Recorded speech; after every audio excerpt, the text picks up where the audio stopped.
Hello, sir. Hello, everyone. Yeah. Welcome back to another episode of Thoughtful Leader presented by College Union. Today, Mr. D. Srinivasan is with us. He is the director of Shivam Education Research Foundation. Hello, sir. Hello. Sir, now moving on to question and answer round, sir. Yes. Sir, you held a director position at the Shivam Education Research Foundation throughout your professional career. What are the key factors that keep you connected with education sector? Basically, the key factor which is connected, me with the education sector is I came to this sector why because of the experience what I had earlier. Actually, what happens is the children basically they are bookish and they wanted to just learn something from the textbook and omit that at the time of examination. So, and my philosophy is like, for example, every time I tell the children to fill it here, not there in the notebook. Because the children take pen and brain to the examination hall, not the notebook what they are writing the textbook. Basically, what happened nowadays, the education system in India, like how to score marks only they are thinking, and how to develop skill, very less number of children are thinking. And on the other hand, they say that unemployment problem, all these things. Is there employment? Many employments are there. Problem is we are lacking with the skill-based people actually. Skilled people we are not having.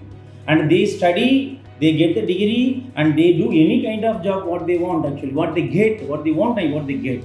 So you see there are children working, engineers working in DMart for 7, 8, 10,000 rupees. Why? Because they are not skilled basically. They may be civil engineer, we may not be having that much skill to work with that industry. Industry needs skill-based person. Industry does not require only the papers. Right, where there is a skill, those people are getting employment. Clear. My philosophy is we have to create the next generation being skill-based people than the paperwork.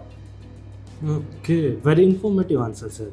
Sir, as you have the vast experience as the director position, so being the director of Shivam Education and Research Foundation, what is your philosophy of leadership? How would you describe your leadership style? My leadership style is it's not do what I say. It's let's do together. Because one man, one person, one hand you cannot clap. You need both the hands. One side we need employees, right? The teachers, staff members who are going to contribute, who are the real players there in the classroom actually. They should be equipped, and with their help only I'll be successful. Alone it is impossible, right? My leadership style is let's do together. Come on, let's do. That's it. Okay, very informative.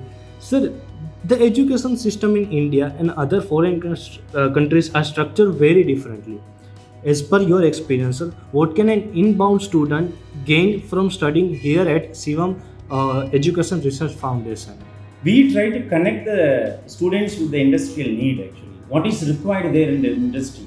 Based on that, we give training to the children. We take the children to different industrial visits actually, and we get the children to expose to what is the requirement. For example, management students study about principles of management. How the principles of management is being applied there in the industry, they may not be knowing actually. They study, they give exam, they go, they are blank. They are unable to apply the things, the knowledge what they are having, what they studied there in the industry. We try to connect. We are bridge between the requirement and the training what they are giving it. That's it.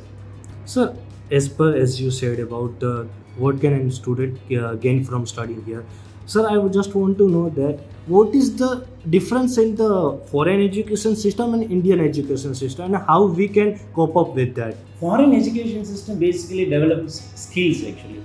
What is the industry need? This is what required. Give training for that purpose actually. Foreign education system allows the children to do lots of practices actually. Whereas Indian education system goes behind the exams. For example, 11th, 12th is compulsory to do for a child who want to take, for example, MBBS or engineering or whatever it may be. 11th, 12th, the child is getting 95%, 98%. Then after also NEET exam, JEE exam is mandatory. Either keep one exam, right? Both exams why required? If NEET, JEE exam is mandatory, why to have 11th, 12th examinations? Right? It's not required. There the child is qualifying, where the child is failing here. Or child is qualifying here, there the child is failing here. They make the children to like robo, right? Something put inside that should be omitted. Rather than what we are supposed to do in education, foreign education, what they do is they try to develop skill. If you talk about China, China is only developing skills. Whereas our education system talk about the history, and there are many things, unwanted things, because of the political boundary. We have to, right, go ahead with all these things. For example, a child who is in 10th standard, why to learn four languages? Four languages why is required? Right? Focus on one language. Right? Equip the child. Right? Give skills. The child will be exploring very well, and you are forcing the child to clear in four different languages. So that there the child is getting confused. I would suggest that the mother tongue education should be right focused, and then in that we need to give training to the children so that they can develop skills. Okay. Thank you, sir, for your answer. So, my next question is, what are your roles and responsibilities to the Shivam Education Research Foundation students and the fellow faculties? My responsibility is first I equip the faculties. Why? Because they are the real player in the classroom. When the faculty is equipped, for example, definitely they can mold the children. The faculty is having problem, for example, definitely they will not be able to handle the children.